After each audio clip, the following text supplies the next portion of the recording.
জুলাই আন্দোলনের স্মৃতি এখনো মনে করিয়ে দেয় সেই ভয়াবহ দিনের কথা।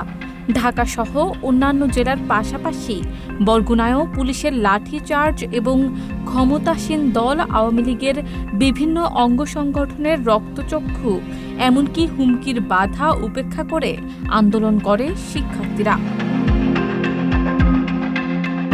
1 থেকে 10 জুলাই পর্যন্ত ঢাকায় চলমান আন্দোলনে ক্যাম্পাসগুলো যখন বন্ধ করে দেয়, তখন জেলা পর্যায়ে আন্দোলন শুরু হয়। তবে শান্তিপূর্ণ আন্দোলন করতে গিয়ে পুলিশের হামলার শিকার হতে হয় বরগুনার শিক্ষার্থীদের। আন্দোলন চলাকালীন অবস্থায় রাস্তায় বসে হঠাৎ অনৈতিকভাবে, আমাদের কোনো দোষ নাই, কোনো ত্রুটিও নাই যে আমাদের একটা ত্রুটি অনুযায়ী যে আমাদের উপরে হামলা করা হয়েছে, এটার কি মূল কারণ কি, কোনো কারণ ছাড়াই তারা আমাদের উপরে হামলা করে এবং আমাদের উপরে আক্রমণ করে, মেয়েদেরকে মারা হয়। কুমিল্লায় সাধারণ শিক্ষার্থীদের হামলার পর 16 জুলাই বরগুনায় আন্দোলন তীব্র হয়।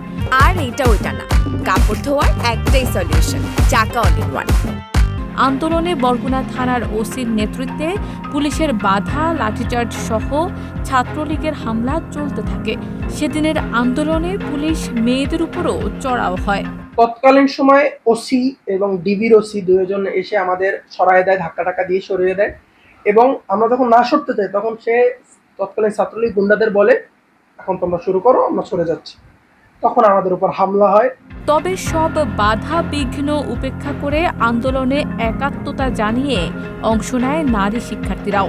এখন তাদের প্রত্যাশা, জুলাই আন্দোলনের স্বপ্ন, কাঙ্ক্ষিত সংস্কার বাস্তবায়নের মাধ্যমেই আন্দোলনের সফলতা আসবে। আমরা নতুন সরকার এনেছি, শুধু নতুন সরকার যে শুধু সরকারি পরিবর্তন হবে, দেশ আগের মতোই থাকবে সেটা আমরা চাচ্ছি না। দেশও পরিবর্তন হোক এবং সংস্কারগুলো ভালোভাবে হোক, আমাদের যাতে আন্দোলন করে সংস্কার না করতে হয়। বরগুনার জুলাই যোদ্ধারা এখন স্বপ্ন দেখছেন দেশে বিচার ব্যবস্থা, রাষ্ট্র কাঠামো এবং নির্বাচন সংস্কারের মাধ্যমে একটি বৈষম্যহীন দেশের।